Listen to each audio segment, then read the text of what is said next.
Scrappy-Doo.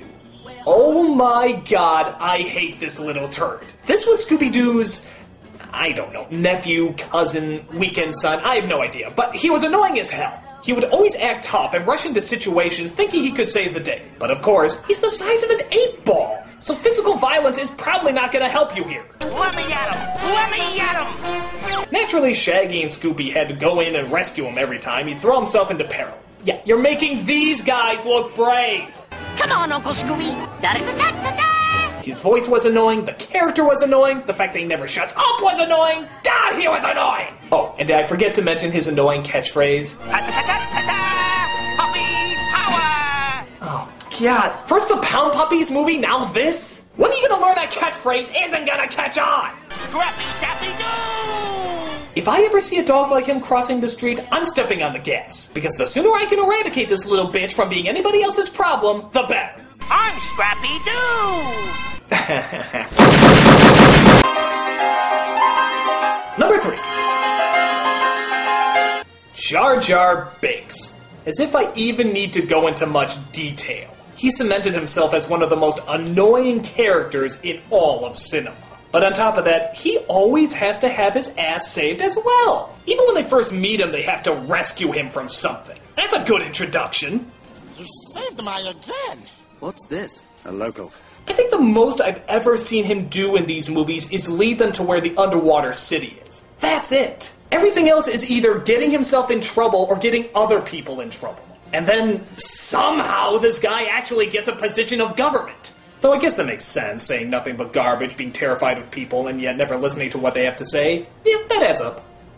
And I guess I'll point out what everyone else has as well. If Jar Jar was never put in power, then the Emperor never would have made his clone army, and everything wouldn't have gone to shit. So, yeah, everything that goes wrong in the following movies, you can totally blame on Jar Jar.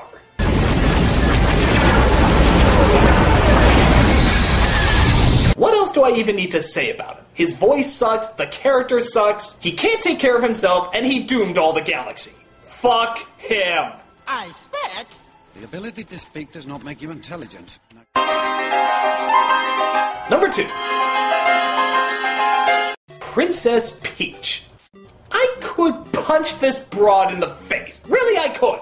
How many times has this whore been kidnapped? Haven't they upped the security yet so that it doesn't happen anymore? And every time it does happen, she just keeps her pretty little smile. Tee-hee-hee, fuck you, bitch. I'm risking my life for you for the 20th fucking time. And don't you dare insult me by saying you're gonna bake me a cake. No. You give me a position of power, you fucking bimbo. I know more about this kingdom than you do. You see, I've been through it like a million times. You can't even stay around long enough to remember what it's called. I'm running the show now, Peach. I'm running the show.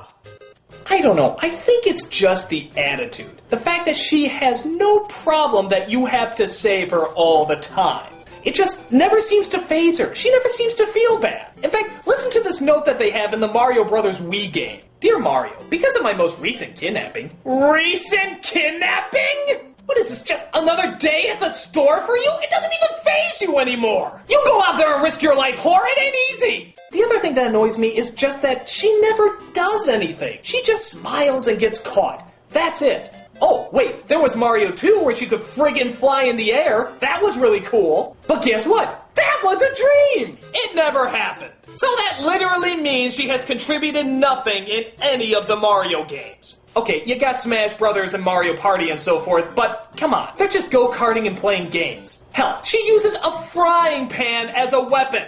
A frying pan and her butt. These are what women in the 40s use as weapons. Are you fucking serious? Next you'll be telling me her main weapon in a game is crying.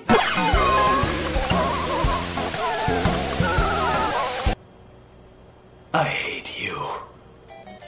Ugh, Princess Peach. If you still want to save her after all this, well, you'll have plenty of opportunities.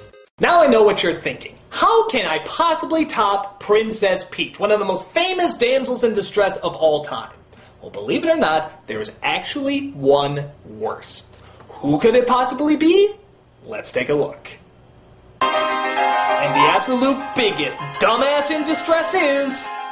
Bella from Twilight. This has to be the most selfish, male-dependent, uncaring, manipulative, self-centered, pretentious, idiotic, whining little bitch bag you will ever see in your entire life. And honestly, that wouldn't be too bad a character. That'd be very, very interesting if it was intentional. But it's not. Bella is supposed to represent the everyday teenage girl.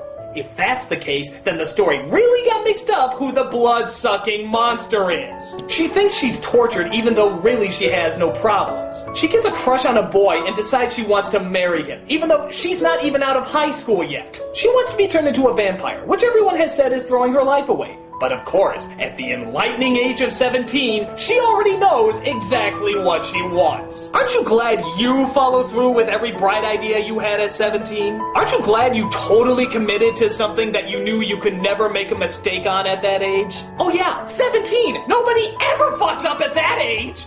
The boyfriend tries to leave her so that he can save her, but she constantly keeps throwing herself off cliffs and putting herself in danger just so he can notice her. Good fucking God. That's right, girls. If your boyfriend leaves you, do exactly this. I assure you it won't backfire in the least. Sure, you might be dead, but that'll teach him.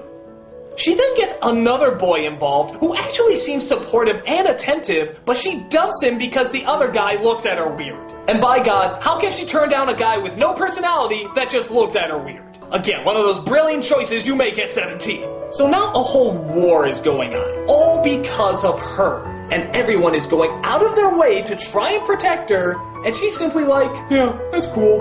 Oh wait, she does try to say once that she's not worth it, but that only lasts a few seconds. She then realizes that she is worth it, and is totally on board with having muscle boys carry her around everywhere. And just as her boyfriend finally agrees to marry her, imagine a boy being pressured into marriage. She dicks around with the other guy yet again.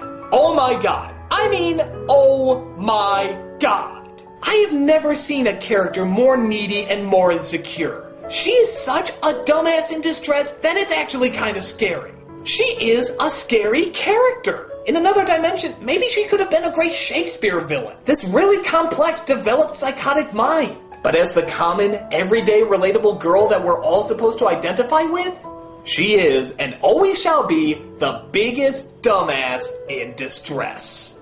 I'm the Nostalgia Critic, and pray for these boys, people. Pray for them.